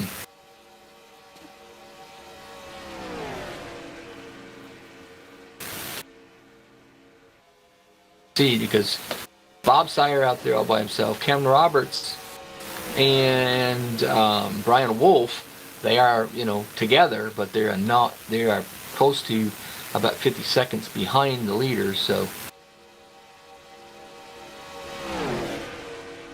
I don't know if did Brian get involved in some of that melee? Yeah, the back of his car is pretty beat up, so I would guess that, and you look at the top of Ken Roberts' car, it's pretty beat up, so those guys are just out there trying to survive. Oh, Jamie Tedder just sent me the logo for the New Year's Bash race at SMO that we're broadcasting on the 4th of January. We'll have to get that into the broadcast there. Can't do it right now, Jamie. I'm busy. we got broadcasts to do. The 4th, there's an SMO New Year's Bash race. It's a fun race. Okay. Oh, that'll be fun. Yeah. Their fun races can be upside down, no gravity. Yeah. Turn the gravity up by 2 clicks. That'd be cool. You'd be getting it, or the other way. Maybe cars don't come off the track. There's so much gravity. Yeah. Be blowing tires every 2 laps. That fun race, the last race they did, I think at the end of one of the seasons, where they had it was a short track. I forget what it was, but it was basically, it was more kind of a last person standing enduro style, wreck the leader. How, depending on who you talk to, everybody had their own agenda. John Wall was the funniest, trying to wall people left and right. Yeah. No yellows, no damage, just trying to get to the end first. Yeah, and it was derby. Something totally new to us, and we had done it. We did it with Andrew Miller, and Andrew Miller drove the first race. I drove the second race, and you guys kind of interviewed us individually while we were driving. But we had never done this before. It was probably the most difficult broadcast we ever had done, because one lap this guy'd be leading, next guy that. We were all over the place. But it was fun. It was a more difficult broadcast just because you never knew who was leading and what was going on. But it was kind of fun. That's the fun part about it, though, is that, like, you're not tracking points. You're just out here having a riot, and then but that was the thing. It's challenging to get the right camera angles. Like, Brian was talking about earlier too, doing sprint races. So where that stems from, there's a few other leagues out there that they will, practice, but instead of, an hour and a half of just constant practice, they'll get, at least you get about 10 people in there, they'll do a 10-lap sprint race. No damage, you don't have to pit, the green, random qualifying, you just go out and you race a 10-lap race, and it's just to get, when you're out there practicing, maybe, you do get some drafting in, active practice in, but, it's still not like real racing, and it gives it a little bit more practice. And so Brian is talking about maybe, I don't know if there hasn't, nothing's been inked in there yet, but doing a series where they just do sprint races. So you'll have maybe 6-8 races a night. And they, they'll tally the points for each one of those. And at the night, you'll have a champion of that night, but then you'll have an overall champion. That'll be pretty cool, but it'll also be, a bit of a lot of work for us, because, it's going to be quick races and, something different. So I've noticed something watching these last 5 or 6 laps. Have you? What's that? They're only running at about 195. They're saving fuel. Yeah, buddy. They are conserving. There's lots of space between the cars. They're all running in single file. So it looks to me like every one of these guys is trying to drag this to the end. It's possible. Curious how short they are. Because this has been going on for a while now, so this is a long-term thing. If this goes green, running, 5, 6, 7 mile an hour shorter than you could be, it adds up over time, and they might be able to conserve that 1 lap or 2 that they need to get to the end without running out of gas. I wish we had the telemetry on them, but the worst person that's good, the guy that's going to struggle the most with this is going to be Brian Rasan out there leading. He's got to slow them down more so, and which is going to help them out even more. Yeah, because they're catching the draft where he's pushing all the wind. Yeah. But it's been a while since we've had kind of a good feel on the race, so it could also be that, maybe they're trying to get to a certain amount of fuel. You know what I mean? If you go out there and you run it wide open, you can, you have to pit a little earlier. See, and maybe have to take more fuel. Yeah, I didn't think they could make it. So maybe you're right saying that. Maybe they can't make it, but by doing this and getting that extra lap, they can go in and get a half can, and then they'll be okay. Yeah, instead of getting a full can, they get a half can. Right. That saves you time. I mean, and they may be close enough too, or it could just be a splash and go. So, which would be it is a big time saver on pit road. So that's another possibility. Yeah, I forget that, fuel strategy isn't just like, we're trying to make it all the way to the end. Fuel strategy could be, we're trying to make it to that last stop and be a splash. Because if you go in there and you only take a splash of fuel, and the other guy goes in there and takes a can of fuel, you're talking a big variance in difference. Mm-hmm. Now, they are catching that 3-pack of Roberts, Sire, and Wolf. Now, these guys are running even slower. These guys are running about 185 right now. So they're about 10 miles an hour slower than the pack that's conserving by 10 miles an hour. You know what I mean? And they may be running wide open. Who knows? Might be, yeah, because this is like team crunch right here. They're all crunched. All these cars are crunched. Right. So Bob would probably tell me whether or not they can make it on fuel, or they're trying to make it on fuel. They still, once you get a lap down, even if you can make it and they have to pit, you're still probably not going to beat them, but it might make it, you might be able to do, maybe make up a few, because if somebody has a bad pit stop. These guys are going to have to stay in line and let this main line pass here, yeah. They were all kind of just racing. I think they just realized that the lead lap cars are coming, so they all moved to the high side. There's such a rhythm. You're like, whoa, we got to move over. Now, the good thing, though, is whether or not they can tuck in behind them and stay with them. Bob's trying it.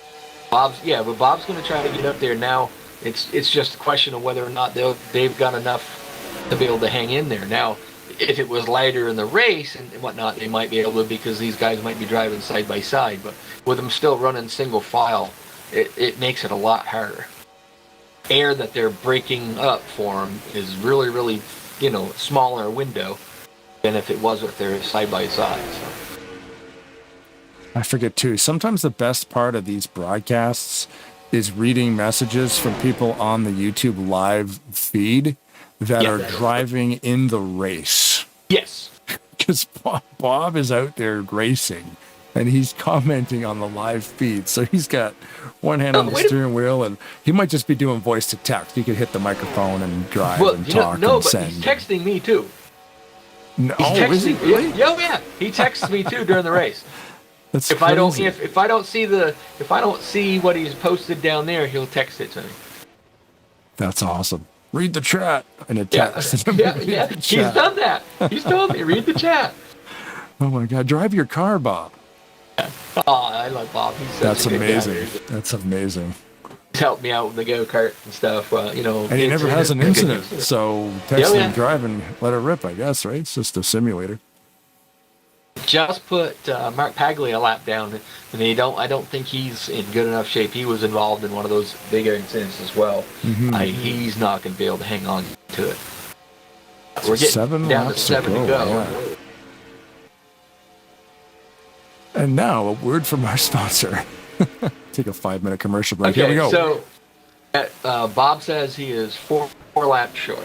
Right, so we got a group coming in now. McCarthy, Vaughn, Cole, Sullins, Rawson's in there as well.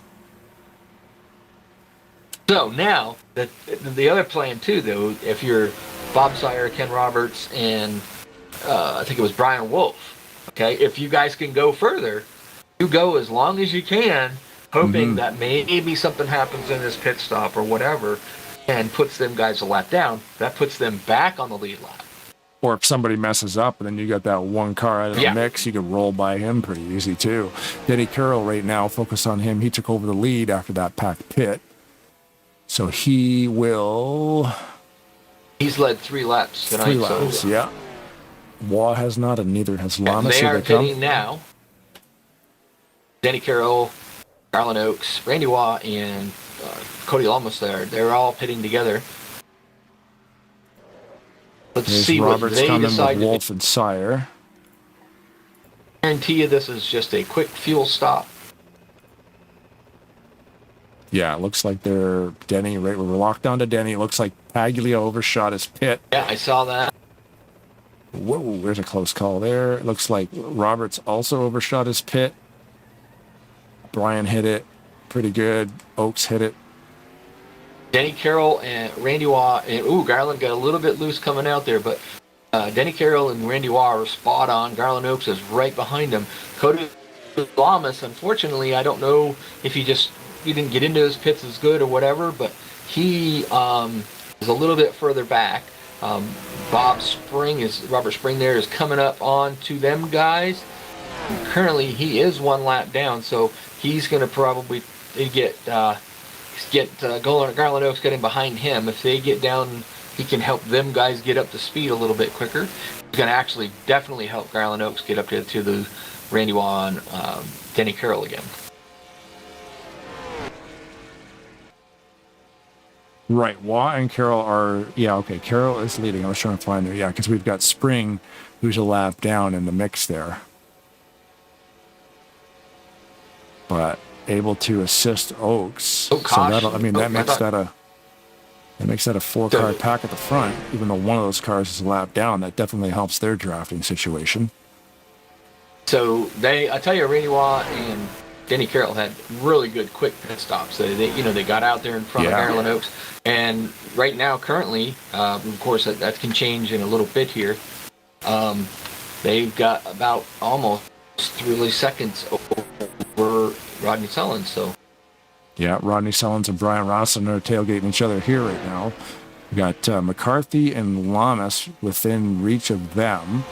If they could turn this into a 4-car pack, I don't know if they have enough to run down a 4-car pack. There's not enough laps left. So we got And two it's going to be 4-car hard for them. tracks. And this is all 'cause for position. You've got, you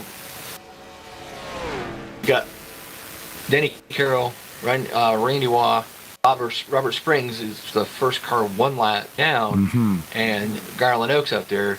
They're running nice and tight. I mean, they're running really good. That's While great. the other two try to get caught up to each other, which they've just done. Now they've only got 3 laps to run them down, and they've lost. They were about 3.3 seconds behind. Now they're 4.4. I don't think that if this thing goes green, they're going to be able to catch them. And I think that lead pack of the 41, the 21, and the 67 is super lucky to come across the 74 there of Spring, because that turns their little three-car race into a 4-car race. Like, not a 4-car race, but a 4-car group. Yeah. Which will travel faster than 3. And now the next thing is the last 2 races, Garland Oaks has finished second. How is he going to get up there and get in position to get ahead of Randy Waugh for that second position, or even get in front of Denny Carroll for the win? So, You need Spring to help him. If Spring wants to help him, he's a lap down. He could definitely do that. Because, they're helping Spring as well. Because who's chasing Spring would be Paglia. And Paglia looks like he is, how many seconds behind Spring? Where'd he go? Lost him. No, it's Bob Sires. 2 seconds behind, almost exactly 2 seconds behind Spring. And Sire is just coming into the tri-oval now. Ken Roberts, coming up Brian to the Wolf, and Mark white Paglia. flag. Yeah. This time by, so we know they ain't gonna have time to catch them. They just started getting organized, and they've picked up about a 1/10, but they're running out of time. But now for Garland Oaks, the question is do you just say, all right, well, you know what, I'm gonna get to talk to the guys in the booth, or do you try to see if there's a way that you can get up there and maybe win this thing? So that's the thing. He'd get 33 points from finishing in third, but 35 for a second place finish. So that's a nice little bonus. Yeah. If he can find his way around Spring and get to Wub, I don't think it's going to happen. We're on the last lap right now. Now, Denny Carroll has only ran 1 race, so this will be his second race of this season. Randy Waugh has been here every race. So, does Denny Carroll go out and win, or is he, I'm pretty sure I know Denny's going to try to go for the win, but let's just see if there's anybody that can do anything. Garland's kind of backing off a little bit, trying to figure out if there's a way. He can get a run, yeah. Spring would have to pull out, I think, to try to pull him forward. I figured that Randy might try to do something, but it looks Randy like he's might, yeah. There's not enough Garland's space there looking. now. I mean, he's looking left, looking high, looking right. Trying to see if he Looks can. like it's going to be a single pile finish. Yeah. Nice clean finish and nice clean win for the 41 Denny Carroll. Good points day for Randy Waugh, and definitely for Garland Oaks. All right. See, Cody Lamas is going to finish fourth. Brian Rassone in the sixth spot, and Dennis McCarthy is going to round off the top 6. So great race. Only 17 at the 56 laps tonight under yellow. Not the lowest count we've had, but definitely not the worst. It's a good race. The last half of that race was great. I love the green flag strategy, having to come in for a short pit like that. Yep. Was pretty good. The 41 car went quiet. I wonder if he calculated his fuel percentage to be exact. He just ran out of gas, or if he's just clutching so he can do a burnout. I guess we're going to find out in a second here. Seen that happen. He's just clutching so he can do a burnout. Wasn't it, I think it was Greg Palmer won last week and couldn't do the burnout because he ran out of fuel. Yeah.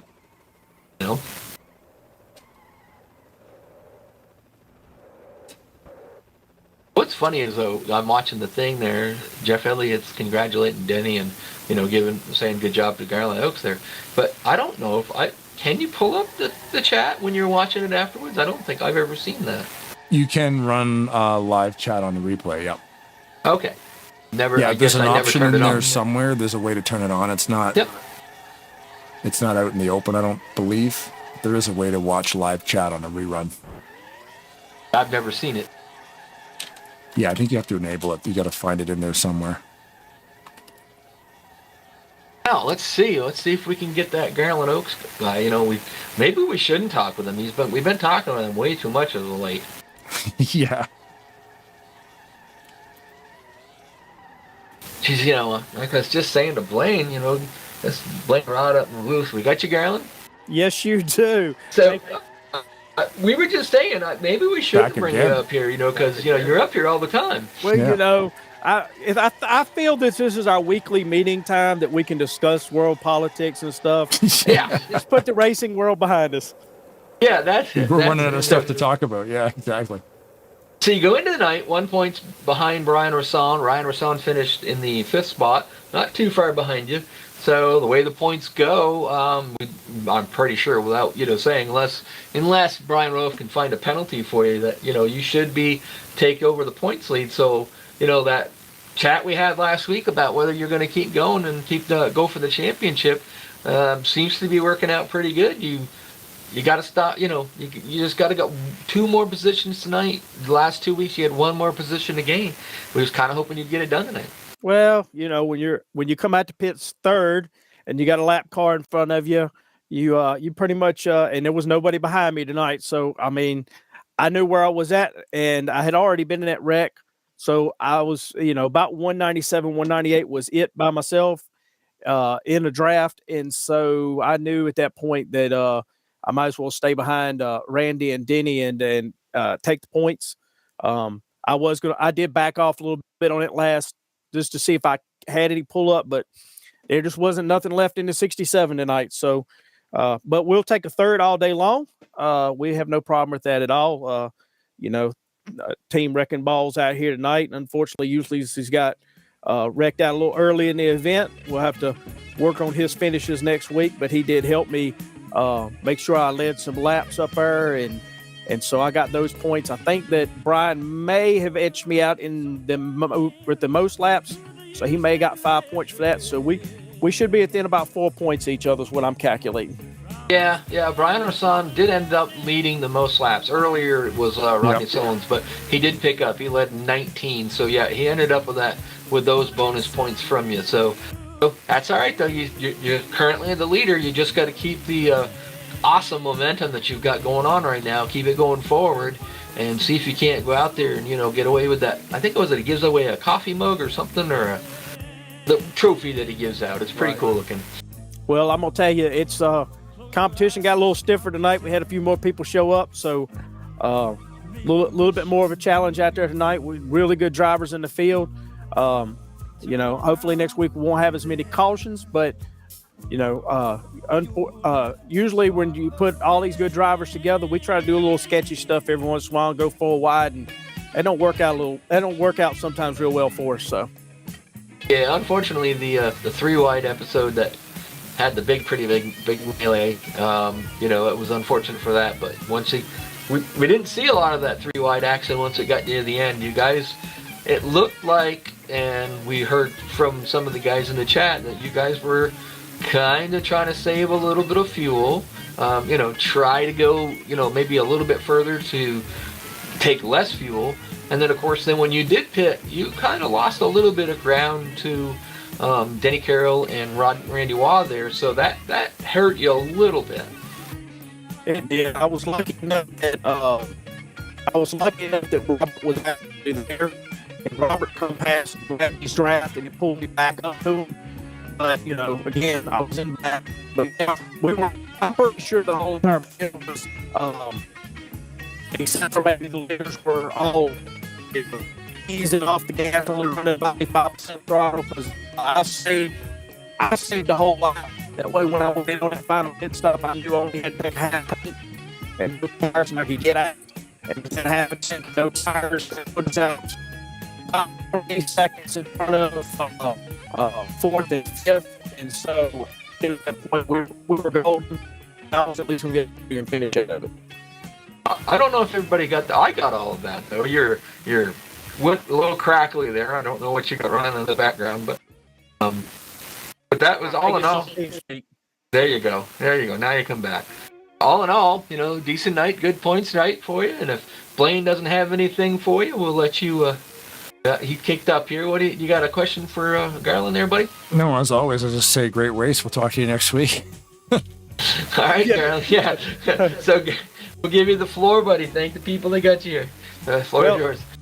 Thank you, fellas. Again, next week, same bat channel, same bat piece. Give a shout out. Of course, Ulysses, teammate, was out here tonight. We had a couple other people that fill in every once in a while. With Seth and all them out here running with us tonight. We had a few more guys come over. I noticed that Randy was out here racing with us, and Denny was racing with us. And shout out to Brian for the league he's putting on, and for Ken and Robert for them adminning for us and everything, and making sure everything's set up every week for us. Again, I'd like to give a shout out. My wife let me come race again tonight, so we'll give a shout out to Latondra for letting me come race, and shout out to the kids. John David, Alex Miguel, and Ashlyn Noel. We'll by this time next week, Ashlyn will be turning 8 years old. So anybody out there wants to yell at her and say happy birthday across the Facebook, that'd be wonderful. And again, see y'all next week. Awesome. Right, there you go. The third place finisher, not second place finisher this week. Current points leader. We'll see if he can keep that going. There you go. Congratulations, Garland Oak. Okay, so let's see. We got Blaine and Rod in the booth. We got you, Randy. Yeah, you got me. So, with that good finish, second place finish, you came in tonight fourth in points, 12 points behind Brian Rosson. You get a second place. Now, I'm not going to be doing all the math here, but that should move you, I believe, into second place in points, or pretty darn close to it. So, you guys had a great night, great pit stop between you and Denny Carroll. You guys really, really good, spot on getting in, getting out of there. And tell us a little bit more about your night. I got involved in that first wreck a little bit. Got a little bit of damage. They just banged on it while they were putting gas in it, so that's usually not too bad. And then I got stuck in the middle and in the back there, and so I was just trying to save gas the whole time. And then Denny was saving gas, and we got a half can on that last one. I think everybody else took a full can. So it got us out there in front, and we rode it to the end. I ran out of gas on the back stretch. That's awesome. You guys cut it pretty darn close then. That's great planning. Yeah. Well, I figured we can get about 5.5 to close to 6 laps on a half can, and I was 5 laps short.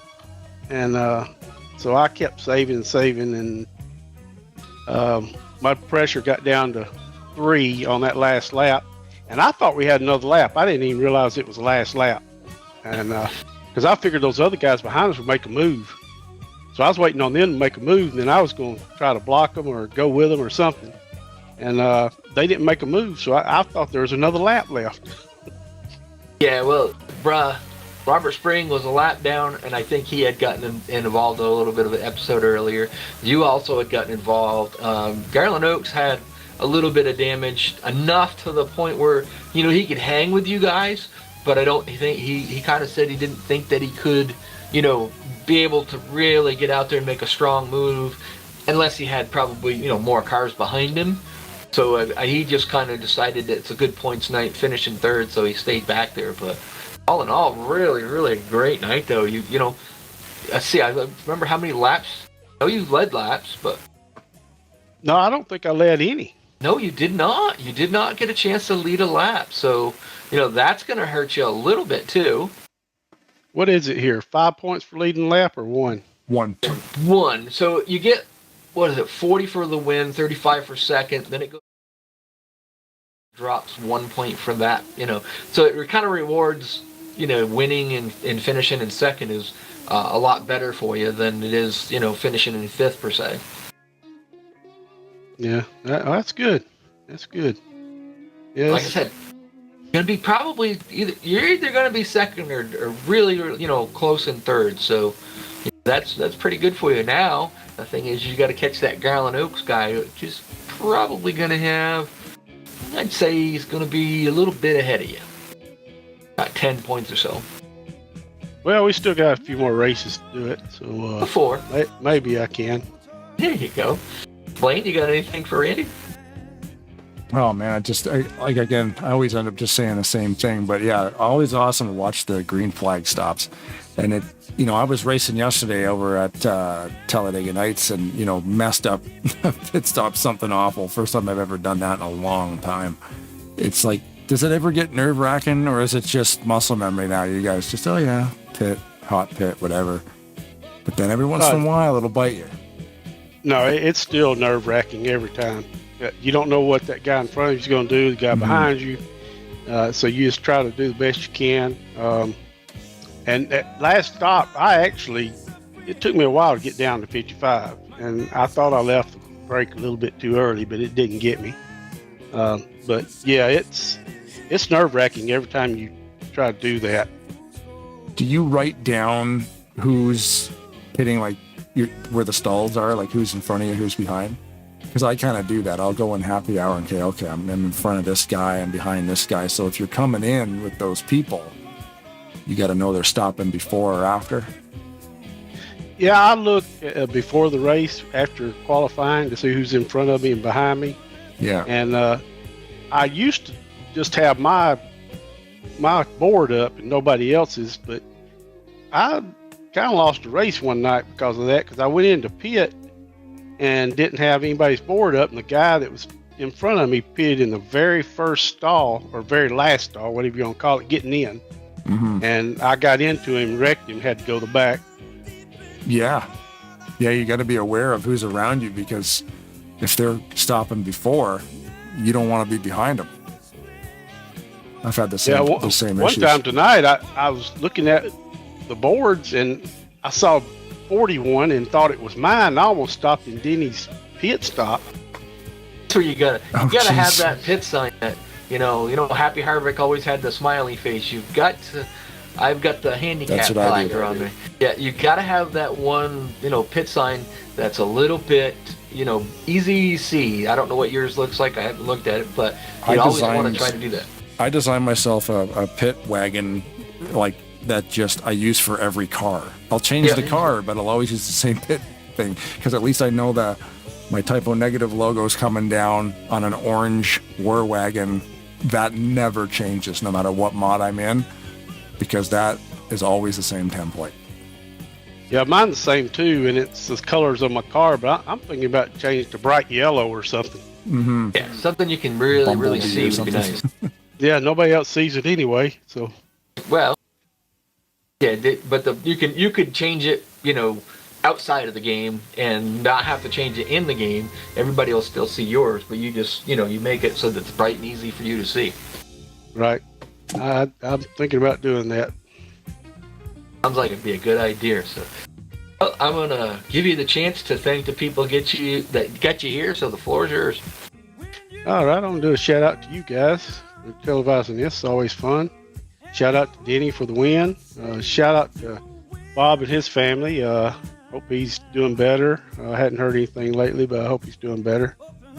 I've been thinking about him. And, of course, got a shout out to my sons, Christian and Corey, my grandsons, Adrian, Asher, and Asa. And my grandson, Asher, just got third place in the tournament yesterday, so he did really good. Shout out to him. And, Corey, we almost got us one. We got second, so maybe we'll get us one next week. There you go. Congratulations on your second place finish, and I'm sure we'll see you here next week, and you can go try to see if you can bid for that championship. I'm going to do my best. Thanks a lot. Thanks, Randy. Congratulations, Randy. All right, Rod and Blaine in the booth. We got you, Danny. What's up? What's up, buddy? Come up here and, stink up the show a little bit, did you now? Couldn't do a burnout again. Did you run out? I ran out of gas. Yeah. That's what we thought. Bob Sire helped you out, though. He went and burned the place to the ground for you. Yeah, I'm 2 for 2 over here. So I'm just gonna say though, you got to think about it like this: you've run 2 races over here. You have won each time you raced over here.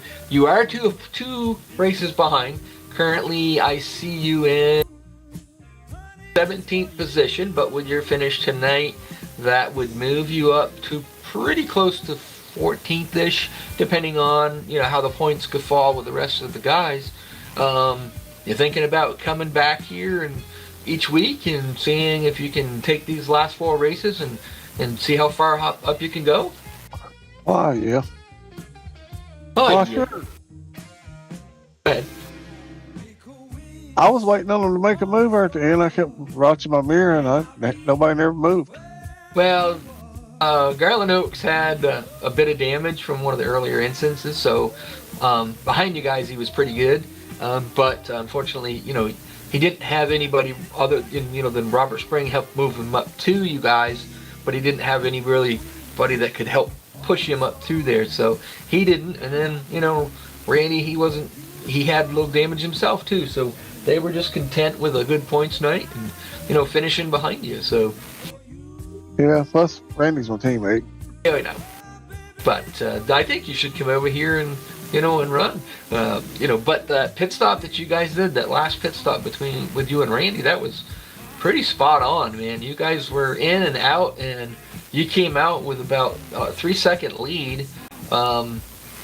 Luckily, Robert Spring kind of was a lap down and come around, and Garland picked him up. You guys got together pretty quick before the guys behind you there with Rodney Sullins and whatever could really kind of make a charge. By the time they got organized and together, they were about 4.6 seconds, and then the next lap, they started moving towards you, but by then they had only like 2 laps to go. So you guys had an awesome pit stop there.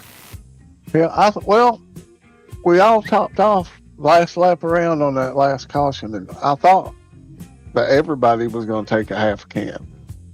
And I told Randy, I said, since we're not leaving, let's just save a little bit of gas tank. I still wasn't sure it was going to be enough to make it, but we both made it.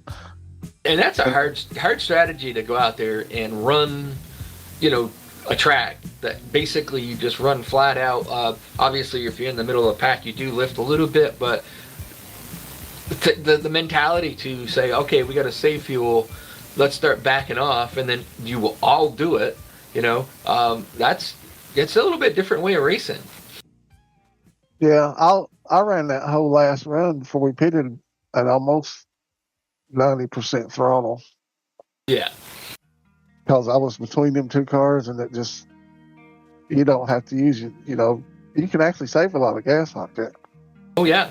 When you're 8th car back, yeah, it's easy, especially when they start running side by side. Because a lot of times that bottom lane will have to check up because they get a little tight on the exit, and you have to lift, and so you really can save a lot of fuel back there. But it's a pretty good race for you. So Blaine, you got anything for Denny? I had a question about what you were just talking about with the fuel, because Rod and I were kind of talking about different scenarios. Like, do you guys run full throttle the whole way and then just wait until you need to pit, go in and get a can and a half or whatever you need? But you guys were conserving, even though you couldn't make it, you had to pit. You were just kind of conserving to just kind of go farther, so when you did pit, you didn't have to take as much fuel. Is there a real big difference in just running full throttle until you just have to go? Because you all have to go at the same time, pretty much. Yeah. If I would have been the leader, I figured everybody could make it on a half a can except for the 6th car because he was leading. Mm-hmm. You have to be flat out if you're the leader. And from the leader back, you can basically run about 90% throttle. You don't have to run full throttle.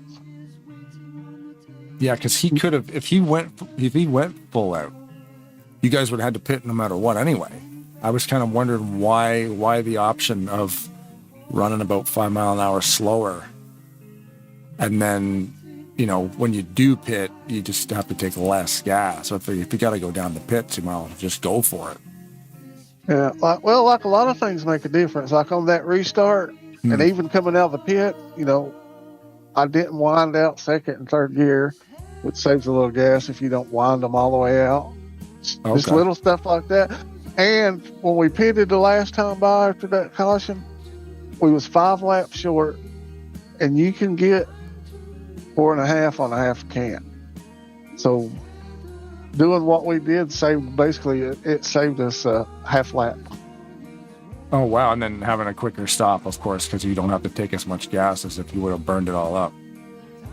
Oh yeah, and from Quicker. what I seen with where Rodney and them was behind us, that give us 4 seconds.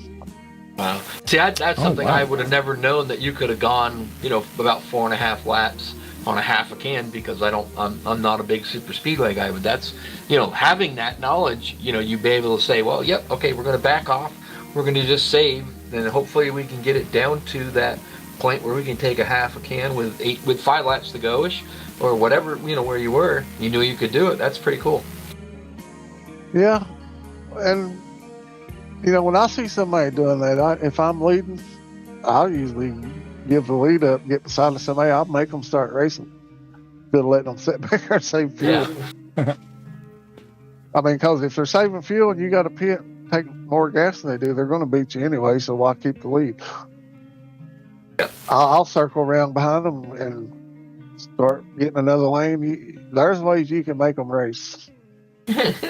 That's amazing. Yeah, that's really funny. He's like, come on, man.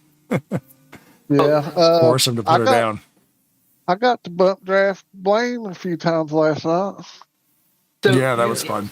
A question I'd have then, Denny, I know I've known you for, the last couple of years or so, since I got involved with Talladega Nights and whatnot.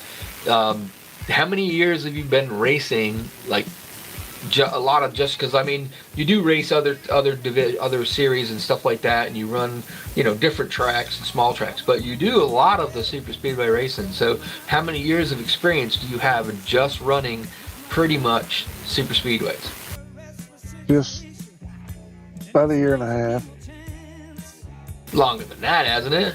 No, it's You've been at Talladega maybe Nights. 2 years. It's been maybe about 2 years. Because I watched you guys when we first started working with Blaine. I don't know, has it been a year since I've been with you, Blaine? I think it might have. Probably, pretty yeah. close. And we were doing the truck series on Sunday with Talladega Nights, and the levels, and you always, you had that, I think it was called Big Stone Gap Racing, and you guys always got together, and always just, when you got together and you lined up, you would, march to the front, and you guys always had great races. Yeah, well, I used to race like 2004 and 2005, and then I quit for 16, 17 years. When I came back, I started racing at Talladega Nights around. That was the first time I raced in 16 years. I just had to learn. But it was a sport take.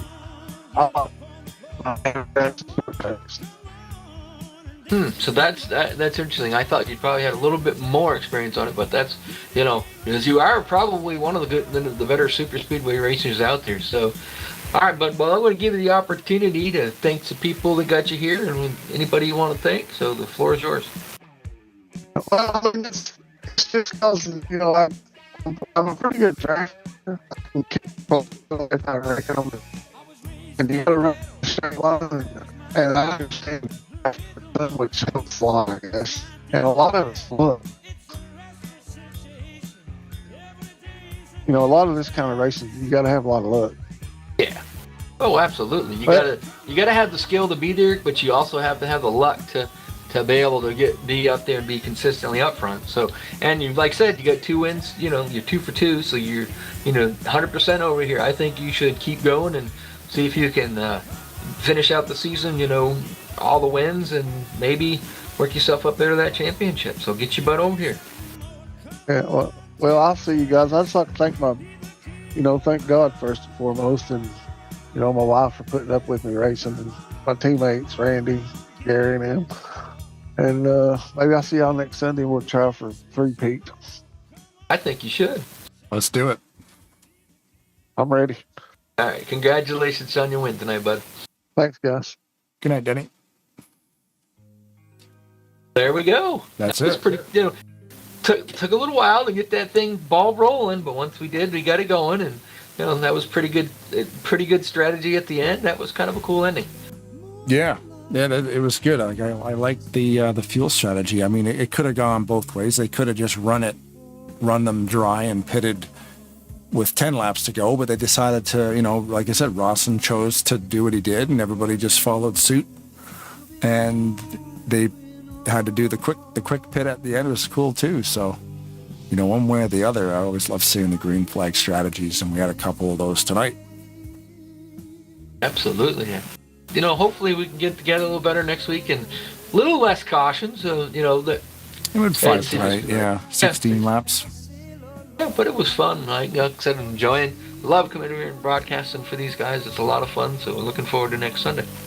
Yeah, and like you said too, join us tomorrow night. We'll try it on Tarnation TV Turbo. Link below to that video. I created that link today, so probably around 8 o'clock we'll go live. I'm thinking we'll probably do a little bit of a test before we actually go live to make sure we can make sure the microphones are working and all that stuff. It won't be a complicated broadcast. It'll just be like a screen sharing thing, but no graphics flying around or any of that stuff. But yeah, it'll be kind of fun.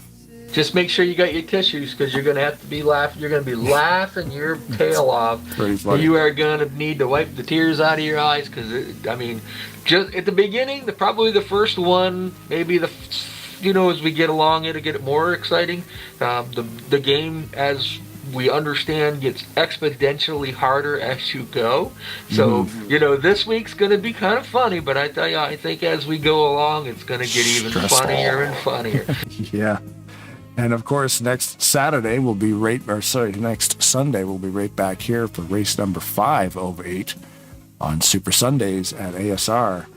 And yeah, those points now, man, Rawson leading the most laps tonight, but only getting a 5th place finish. Oaks finishing in front of him, Waugh finishing in front of him. It's the points here, man, are nuts. This is such a close race for this championship. Every position counts, and it's going to be a lot of fun watching how this wraps up. So join us next Sunday right here. It's going to shuffle up pretty good tonight, and maybe next week it'll shuffle up some more. Then we get Denny to come over here. Maybe he can shuffle his way right up there into the points lead. We'll see what happens. It's pretty good racing. Yeah, and as always, thanks to David Chin, Bryant Motorsports, Fluid Studios, All-Star Racing League for, having Tarnation TV come in here and do this for you. Yeah, Bob Dixon, we are thinking of you, bud. So. Yep. Yeah, hopefully Bob's comfortable, like you said. That's all we can say. And we'll definitely miss the factoids of the night. But thinking about you, Bob. Of course, all the viewers, thank you very much for watching this live or otherwise. Join Rod and I, Robert Spring, and who else was it? Surratt? Milt Surratt, yep. Yeah, tomorrow night, hanging out in an RV, drinking our little 6-pack, and don't eat the raw burgers. I found that I didn't cook the burger last time we were playing that. I needed some food, didn't cook it, and almost died of food poisoning. So this game is it's going to be pretty funny. It's fun. Man. But yeah, it should be a lot of fun. So we'll see it on the alternate channel tomorrow if you decide to hang out with us on a Monday night. But as always, like I said, thanks to everybody involved. And if the women don't find you handsome, they should at least find you handy. Keep your stick on the ice.